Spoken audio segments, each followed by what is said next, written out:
যে তোমার বদনাম করে শান্তি পায় তাকে বদনাম করতে দাও। বদনাম তো সেই করে যে কখনোই তোমার সমতুল হতে পারবে না।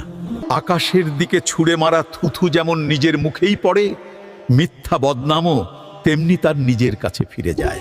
তুমি তোমার পথে অটল থাকো, কারণ সিংহের চলার পথে অনেকেই ঘেউ ঘেউ করে কিন্তু পথ আটকাতে পারে না। যে তোমার বদনাম করে শান্তি পায় তাকে বদনাম করতে দাও। বদনাম তো সেই করে যে কখনোই তোমার সমতুল হতে পারবে না। আকাশের দিকে ছুঁড়ে মারা থুথু যেমন নিজের মুখেই পড়ে, মিথ্যা বদনামও তেমনি তার নিজের কাছে ফিরে যায়। তুমি তোমার পথে অটল থাকো, কারণ সিংহের চলার পথে অনেকেই ঘেউ ঘেউ করে কিন্তু পথ আটকাতে পারে না।